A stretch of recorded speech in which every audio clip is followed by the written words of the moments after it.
One quick message. We are in the last day and hour.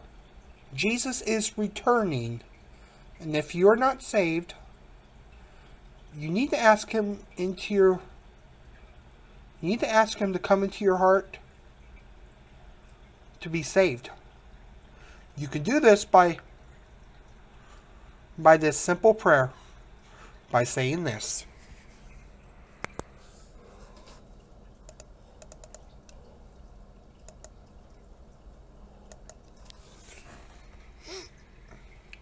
And the prayer is, Lord, I'm a sinner. I believe you sent your Son to come to this earth, for he died on the cross for my sins. Forgive me, Jesus. Forgive me for my sins. Thank you.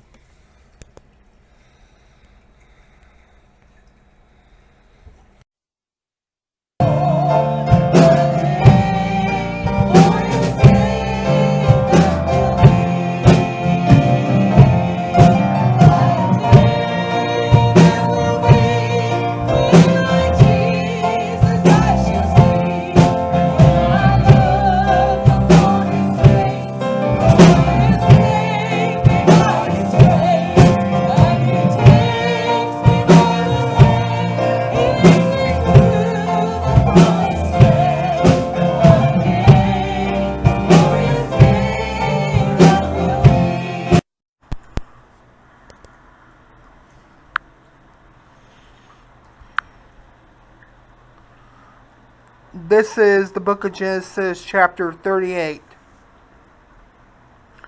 And it's called tonight Judah and Tamar. And it says this, starting with Genesis 38, verse 1. And it says this. It came to pass at the time that Judah departed from his brothers and visited a certain Adullamite, whose name was Hera. Not Hera, but Hera. And Judah saw that a daughter of a certain Canaanite who was named Shua. And he married her and went into her. So she conceived and bore a son, and he called his name Er. She conceived another son.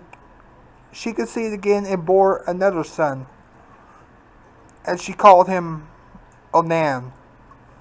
And she conceived yet again and bore a son, and called his name Shelah. He was at Chezib when she bore him. Then Judah took a wife of Er, his firstborn, and her name was Tamar. But Er, Judah's firstborn son, was wicked in the sight of the Lord, and the Lord killed him. And Judah said to Onan, Go into your brother's wife and marry her, and raise up an heir to your brother. But Onan knew that the heir would not be his. And it came to pass, when he went into his brother's wife, that he emitted on the ground, lest he should give an heir to his brother. And the thing which he had displeased the Lord, therefore he killed him also. Then Judah said to Tamar, his wife-in-law, Remain a widow in your father's house, till my son Shelah is grown. For he said, lest he also die like his brothers. And Tamar went and dealt in her father's house.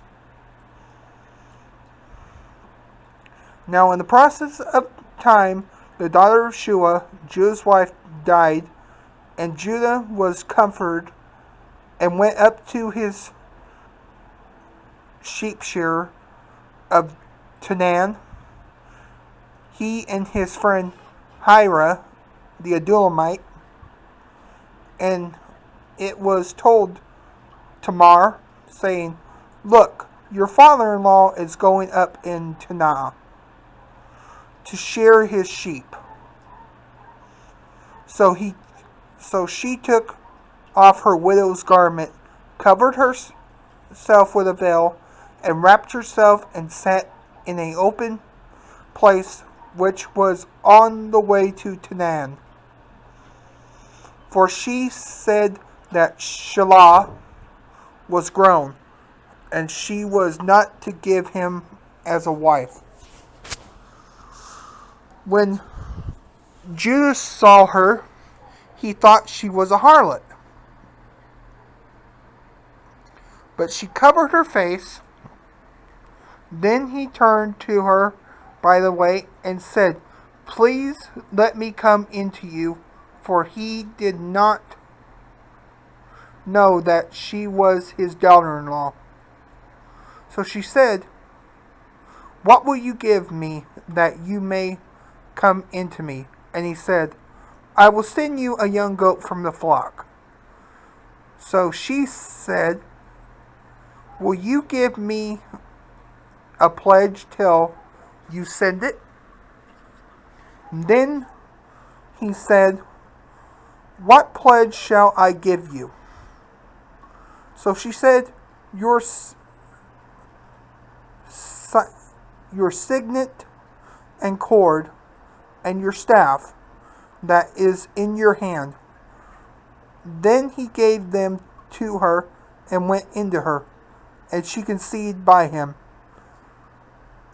So she arose and went away and laid aside her veil and put on the garments of her widowhood.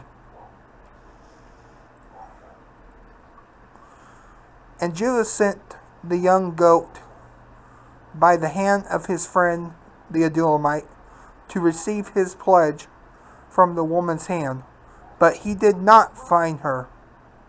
Then he asked the men of that place, saying, where is the harlot who was openly by the roadside? And they said, there was no harlot in this place. So he returned to Judah and said, I could not find her. Also the men of the place said, there was no harlot in this place. Then Judah said, let her take them for herself, lest we be shamed, for I sent this young goat, and you have not found her. And it came to pass about 3 months after that Judah was told, saying, Tamar, your daughter-in-law, has played the harlot. Furthermore, she is with child by harlotry. So Judah said, bring her out and let her be burned. When she was brought out, she sent to her father-in-law, saying, by the man to whom these belong, I am with child. And she said, please determine whose these are, the signet and the cord and staff. So Judah acknowledged them and said, she has been more righteous than I because I did not give her to Shelah. my son. And he could never knew her again. But it came to pass at the time for giving birth that, behold, the twins were in the womb. And so it was when she was giving birth that the one put one out his hand, and the midwife took a scarlet thread and bound it to his hand, saying, "This one came out first." Then it happened, as he drew back his hand, that his brother came out unexpectedly. And she said, "How did you break through this breach upon you?" Therefore his name was called Perez. Afterwards his brother came out, who had the scarlet thread on his hand, and his name was called Zerah.